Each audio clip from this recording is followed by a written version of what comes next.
Family, welcome to another episode of Financial Freedom. I am your host and accompaniment on this journey, Derek Brown. Today, we are getting into some more goodies. It's tax season, y'all, and people got a whole lot of questions. So, we got a professional. We have a man with over 20 years of corporate accounting experience. He's done everything from retail to insurance to manufacturing and food services. He has his own growing CPA tax firm. He has a master's degree in taxation from Georgia State University, a degree in accounting and finance from Florida A&M University.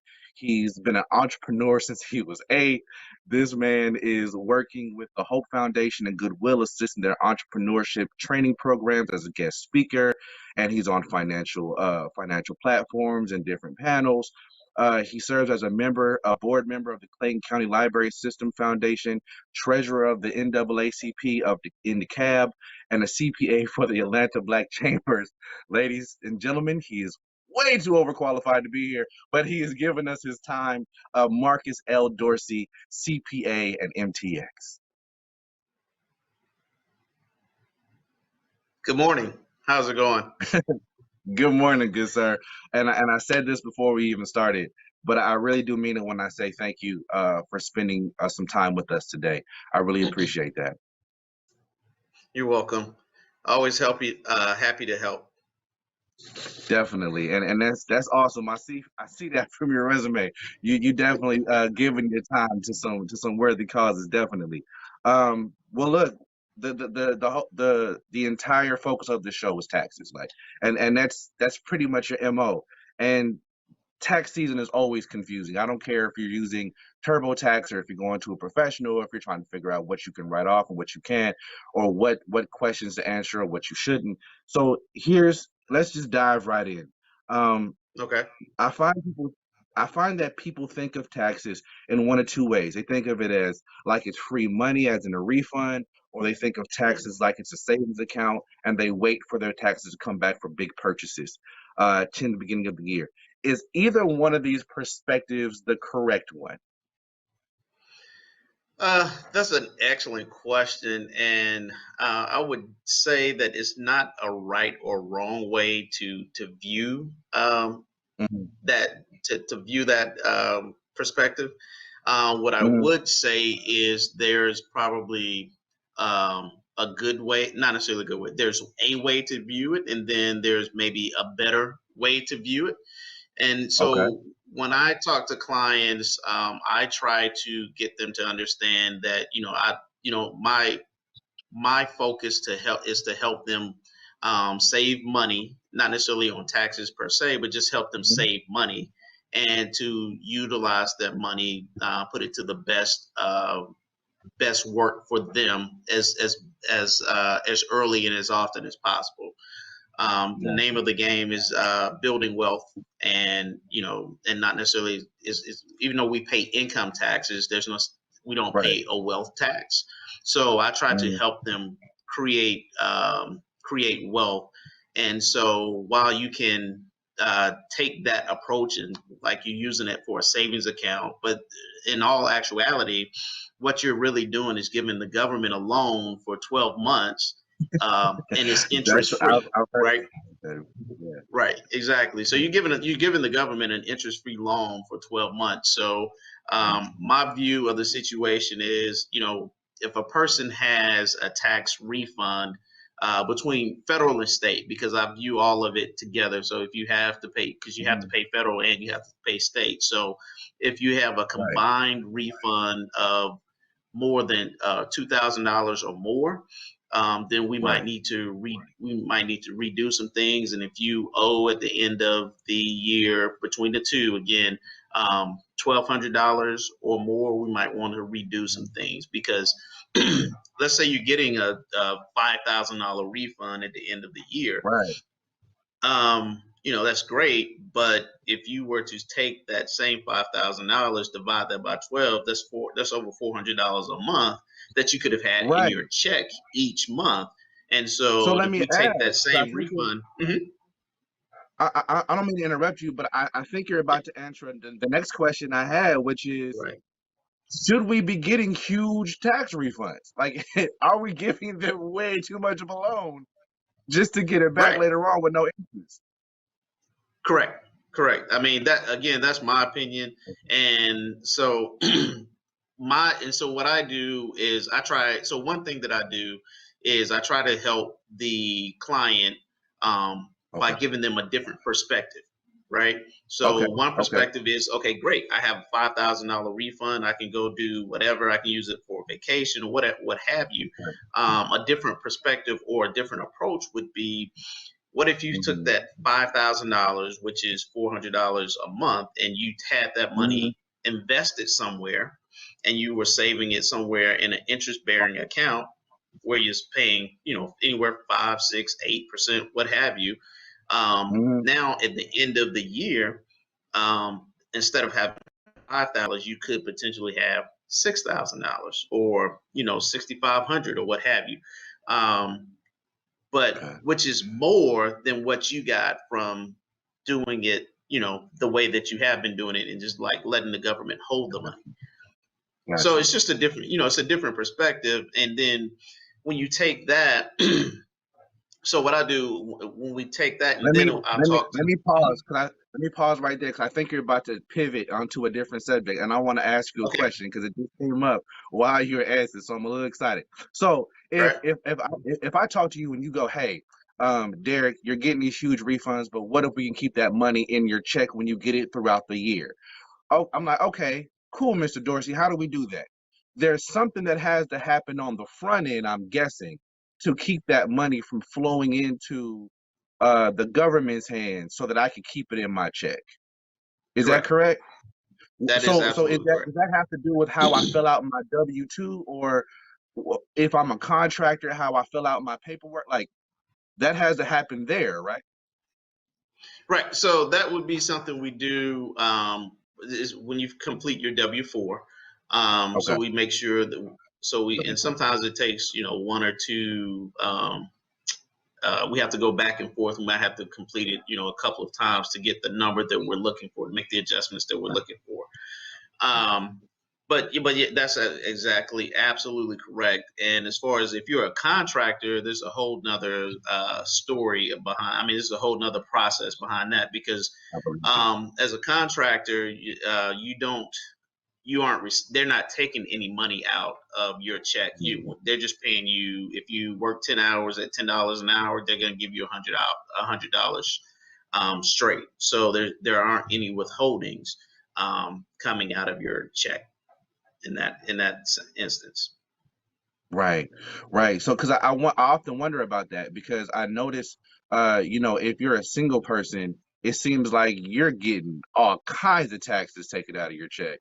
My friend and I call that castration. Like they just take it, they just getting you, like straight up. Right, right. Um, but I it think Chris dawns on Rock said that. Chris Rock said that they don't take taxes, they jack taxes. It's called a tax jag. right. You getting hijacked before it even comes to your check. You don't even know it's missing. Right. Um, so what do I really need to be paying taxes on? Because now we're getting into that idea of what forms we should be filling out, right? And so if I'm a contractor, it's different. If I'm just a regular employee, it's different. Um, how do I determine my filing status? So your filing status is dependent on whether or not you have children in the household, if you're caring for them, um, and if you're married, because there's married filing jointly, married filing separately, and then Mm, there's single and head of household, okay. qualifying widower. So those are the different filing statuses that are available. Let And me ask you so this you. question.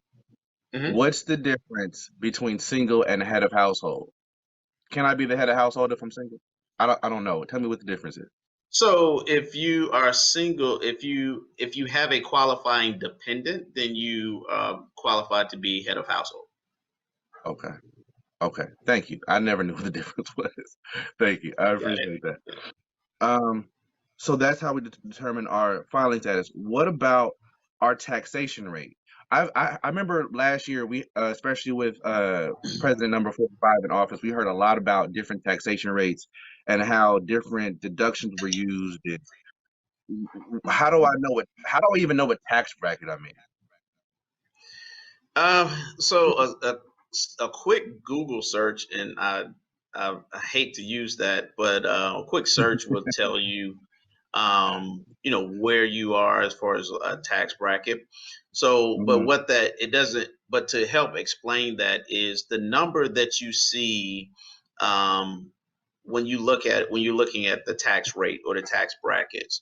That doesn't really give you the full picture. So Okay. if the rate is 10%, and then it goes to 12, so if it goes from 10% to 12%, that doesn't mean that you pay 12% on the entire amount of money that you just earned. Okay. That means the bracket. So let's say the bracket goes from 0 to $5,000, right, for the 10% Okay. bracket, and then the next bracket goes from 5,000 to 10,000. So if you Okay. earn $7,000, that puts you in the next bracket. We'll call it 12%. So that doesn't mean you pay 12% on that $7,000. That means you pay 10% on that first 5,000, and then you pay the 12% on the next two. And a lot of people are confused by that. They think that because it's a graduated income rate. Right. Why? I why? That doesn't even make any sense to me. Actually, it does, because would you rather pay Okay. 12% on the full 7,000, or would you rather pay 12% on the amount above the on the amount above 5,000, and 10% on the 5,000? Okay, so if anything over 5,000 is a certain percentage, so I'm paying a lower percentage rate for anything below that rate, and a higher percentage rate for anything above that Correct. 5,000. Right. Right. Okay. So does that actually, and maybe it would sound like, or it would seem that I'll be paying less taxes with that kind of system. However, Right. it also sounds like I'm being taxed twice. No. No, because if you look at it, you have the first. So if you write it out, you say you have 5,000. The first $5,000, right? You're Okay. paying. We'll call it 10%. So the Okay. first $5,000 you're paying $500 on. Hmm. Okay, and then the next $2,000 you're going to pay at 12%. Was what, $240. Okay. Okay, so that's a total of $740, Okay. as opposed to paying 12% on the entire $7,000. 12% will be $840. So you save Okay. much. So you see what I'm saying? So the Yeah. I see what you're smaller, saying. so that rate, the second rate, the way it works actually saves you money. Okay.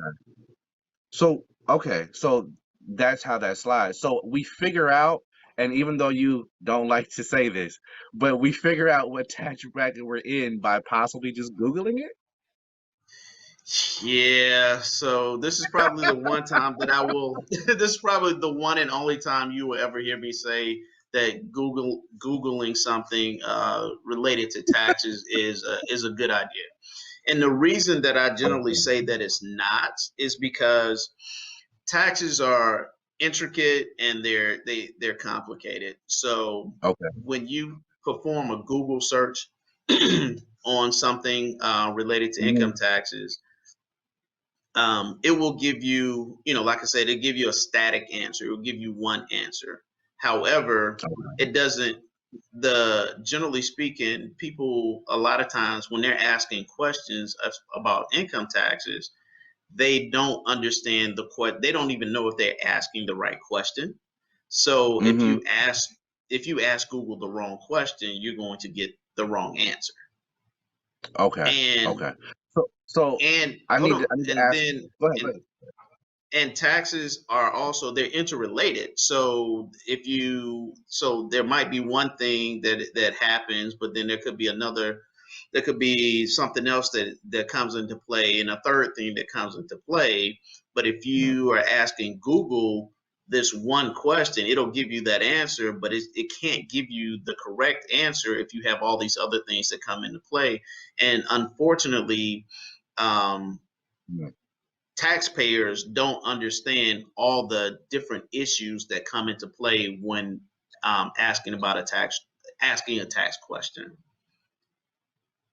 Got you. I didn't mean to cut you off. I just get a little anxious and excited. So, Right. with that being said, um, let's say I'm a brother who makes $40,000 a year, and I have Okay. dreams of building wealth, and I'm looking at taxes, and let's say I want to own property and I want to do all these great things. However, like you said, I don't know the tax code. So as well as someone like you, and Google is not always going to give me the full breadth of the information because I Right. don't even I mean I don't even know the right questions to ask. If I'm not balling, when do I go get a CPA like yourself? When do I go get a professional to put on the team to say, I need to talk to Mr. Dorsey before I make this move because I'm not sure how this is going to impact my taxes. Like, when does my income say, hey, go talk to a tax professional? That is an excellent question. It's probably the bane of my existence. The reason I say that is because I tell people all the time that you want to focus on where you want to go. And if you are Okay. happy with this, if you want to keep going in the same direction that you're going in from as far as income taxes are concerned, then Hmm. keep doing the things that you're already doing. But if you decide that at some point you want to do something more, then you need Hmm. to find and hire somebody. You need to hire an advisor, such as myself, Right. that can help you get to where you want to go. If you think of it in terms of sports, it become a starter. You go to the coach and you ask the coach, "Hey, what do I need to do to become a starter?" And then Right. you work with the coach so that you can become a starter. You don't Hmm. just keep doing the same things you're doing and then say, "Okay, cool.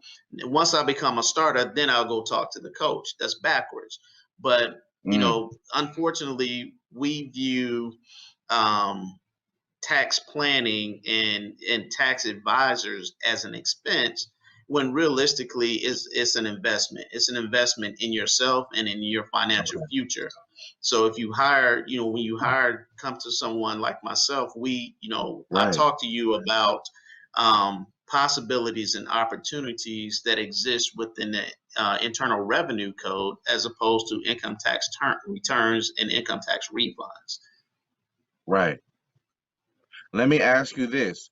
If I'm out looking for a CPA like yourself, how do I know if I'm being overcharged? How do I know who to go to? Do I just start at the bank? Do I just ask around to some people? Do I hop on LinkedIn with Mr. Marcus Dorsey and say, hey, or just get on LinkedIn and hit and push in CPA? I mean, what do I do? How do I find the right CPA for me? Because I think we've Right, talked with people on the show before who work with clients who make multiple millions of dollars, and right. I'm pretty sure I'm not even worth looking at for those people.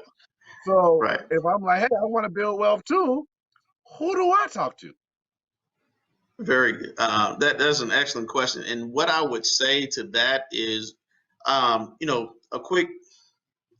quick search on the internet will bring up some names for you. We'll I give can you see some the names grimace of on your people. face Right, whenever you right. actually Well, say that. that'll give you some names of what you can, call, but you want to interview the people that you're talking to. My suggestion would be you want to talk to someone that is credentialed, Okay. that a CPA, an EA, a tax attorney What's an even. EA? What's an That's an EA? enrolled agent. Okay. An What's the difference enrolled between a agent. CPA and EA? So an EA is an enrolled agent, and that's a status that is granted by the IRS. And but they are not, but they are usually proficient in income taxes. Okay. And there are a couple of different ways to obtain that status. But then a CPA is usually a person that has a background in accounting. And then to take it a step further, you can find someone that is especially astute in taxes that has a master's degree in taxation, such as myself. So the main difference between an EA and a CPA is education, and also the CPA seems to have a wider breadth of experience, whereas an EA is more geared towards specific taxes. Correct. Okay, Correct. great. So do I need one or both of those people if I say, hey, Mr. Dorsey, I'm trying to create wealth. I want to buy a house in the next year. I want to eventually, perhaps open a consulting business. Do I need one of those people, or do I need both of those people, or do I graduate up? So obviously, I'm a little biased on this one, but Of course, I I would expected say, that.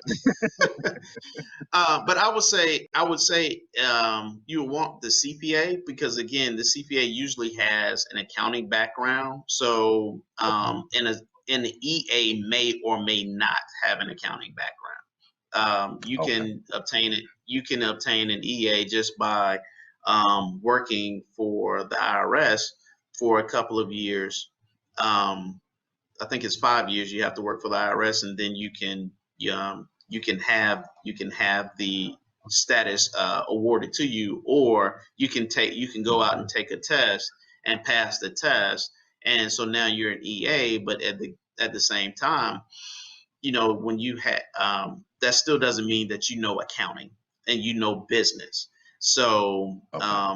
but with the CPA, there's the background is rooted in business and finance. So there's the difference, and Oh, that's. got you. Okay, so we got about 10 minutes left or so. I want to ask you Okay. a few questions before we go. One more question about how to find one. How do I know when I'm being overcharged for their services? Well, I would say to look at the value that you are receiving from that particular provider.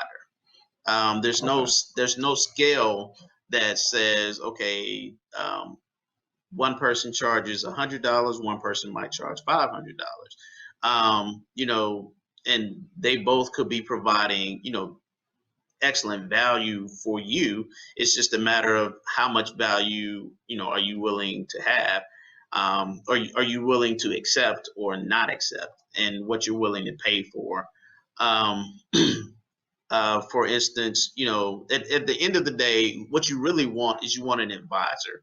And if you have an advisor, a tax advisor, then you're going to pay more than you pay more for a tax advisor than you do for a tax return preparer.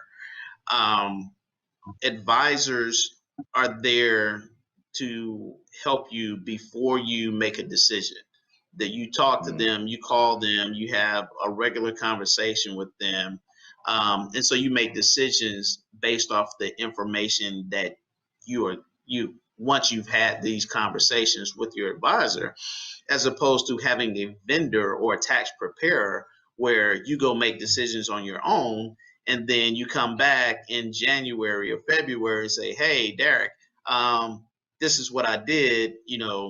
Was that a good idea or wasn't? And so now you have a tax problem. Whereas if you have an advisor, you talk to them before you make those decisions, and then you avoid those same tax problems. And so, gotcha. yes, it's going to cost you more upfront to have that relationship with the advisor, but it's going to save you a lot more money in the end. And in your opinion, the best advisor is a CPA. All day and twice on Sundays. Let me ask you this, sir. I was offered the chance to buy some dependents, and he was like, I got some dependents for your taxes, man. I said, I'm good. I'm all right. Thank you so much. But I just heard different.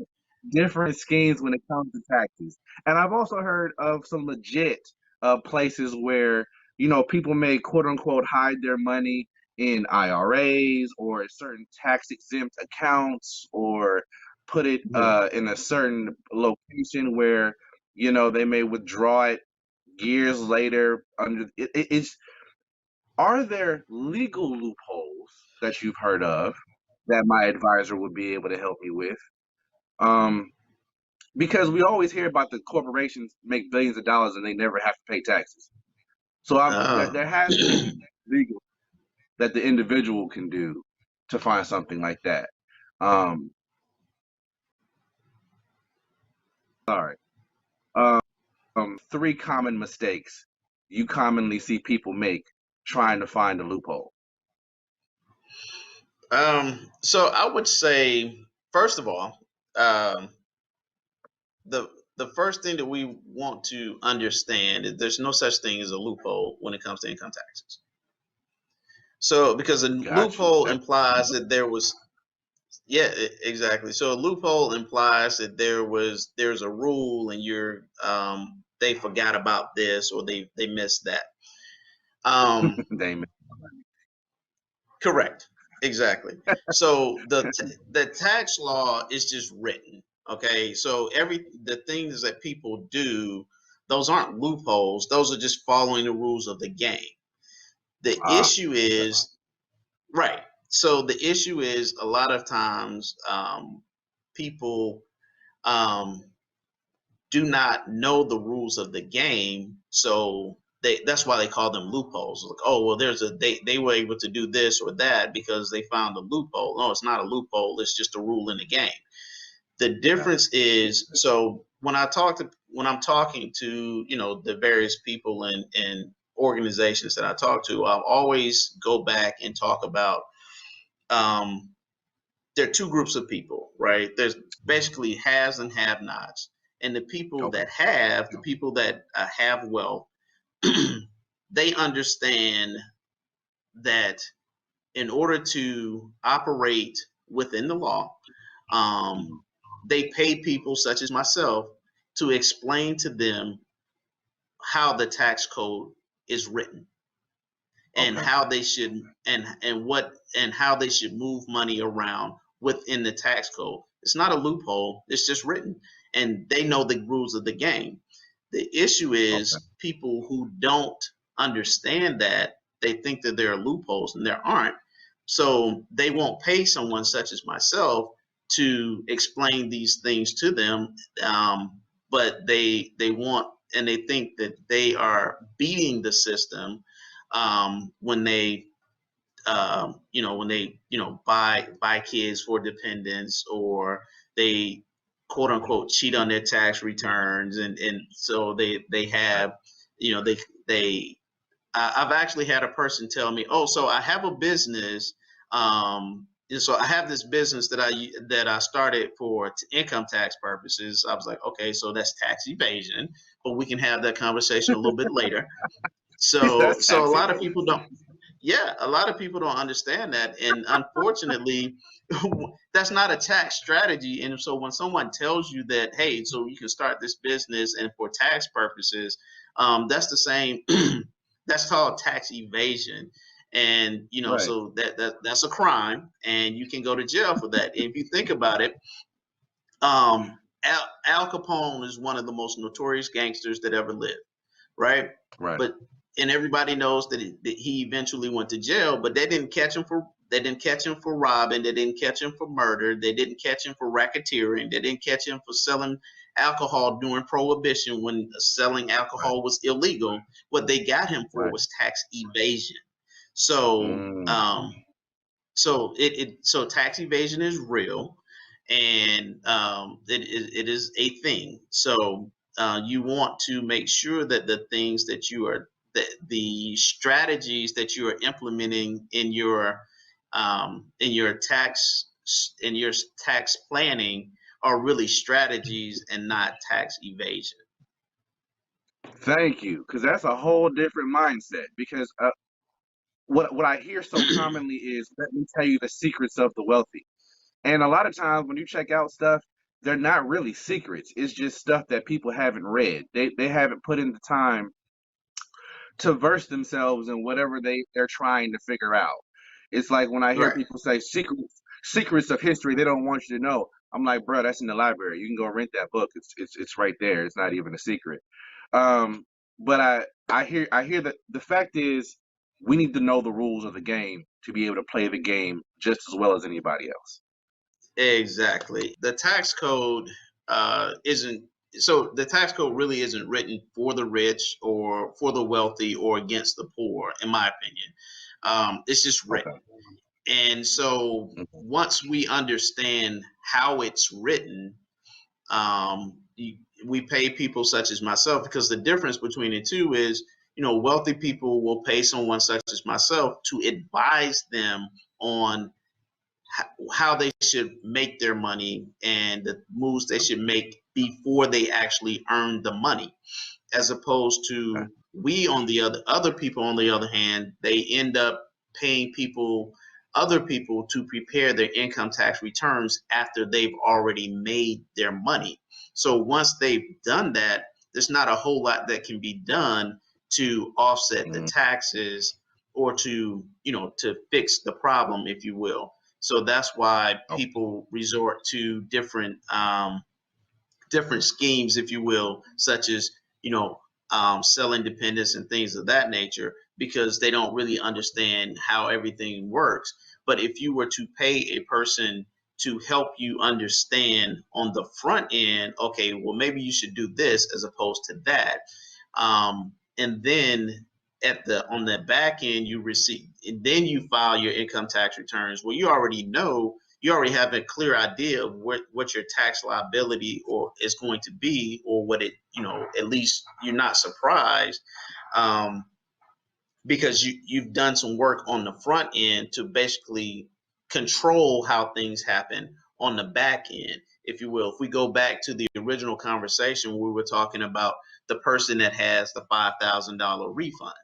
So you have a $5,000 refund for right. January. But if we go back and say, okay, let's go back and redo some things, so the rest of this year we don't end up with that $5,000 refund. We end up breaking even. That puts money back in your pocket throughout the year. Well, that is tax planning, as opposed to just letting things happen, and you know Right. that's being proactive as opposed to being reactive. When it comes to knowing what we're doing with our money and Okay. and being able to talk CPA, as you said correctly, I need to have someone like you to help me come up with a plan so that when I get the money, I've already understood how the taxes work to keep it. And then once I'm actually filing the money as with my taxes or using the money to file taxes with, I already know what I'm doing. This is proper tax planning. Correct. And I'll take it a step further. If you think about it in terms of driving your car down the street, so if you're driving your car down 285, are you going to spend more time looking in the rearview mirror or looking out the windshield? Wouldn't you? Great. So if we put it in terms of finances and taxes, the rearview mirror is your income tax return. The windshield Okay. is income tax planning. Okay. And unfortunately, a lot of people spend more time focusing on the rearview mirror, and they never focus on the windshield. Great analogy. So no matter how much money I make, I should come see a someone to plan my taxes so that I'm not losing money on the front end, but I may pick up something on the back end because I've Correct. already planned for my taxes. Right. And the other thing that's really missed is the conversations that you'll have. I've had conversations with people where they stated, I don't need a CPA. I do my taxes myself. It's pretty simple, et cetera, et cetera. But then after a conversation with them, the next thing you know, because we have conversations about where are you now, where do you want to be in your future, what are your hopes and dreams and things. So we talk about those types of things. After that conversation, this young lady went out and she went out and hired an attorney, and she started looking at buying property and things of that nature. And she asked me a couple of questions in the conversation about, well, I was thinking about doing this, but I didn't know how to do that. And lo and behold, there were some things that came out of that conversation. And she was like, oh, I never thought about this, and I never thought about that. I'm glad we had this conversation. So that happens when you have a tax advisor that's working with you on your income tax returns, as opposed to doing it yourself, because you don't ever have a different perspective. You only understand, you're only operating from the realm in which you already know. Got you. Sir, tell us where we can find you when we decide we need a CPA and Mark Dorsey need to come give me some expertise because he know where this money is. Right, very good. My website is dorseycpa.com. So it's my last name, cpa.com. And my LinkedIn information is down there at the bottom. And my phone number here in the office is 404-459-4174. Got you. Got you. I'm gonna write that down myself.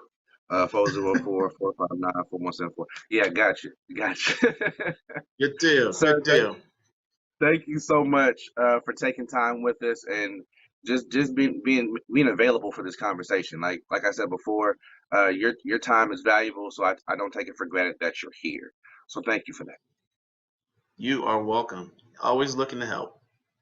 Definitely, definitely. Ladies and gentlemen, this has been Marcus Dorsey, CPA and tax professional. Thank you so much for joining us on this journey, on this episode of Financial Freedom. We started back in March 2020 to inspire and inform, and we have gone from one episode to 35, from a few hundred views to millions of views all around the world. So I'm always so thankful for our audience and thankful for the opportunity to serve. So, ladies and gentlemen, thank you for joining us on this episode. Be safe out there. As always, we look forward to seeing you next week.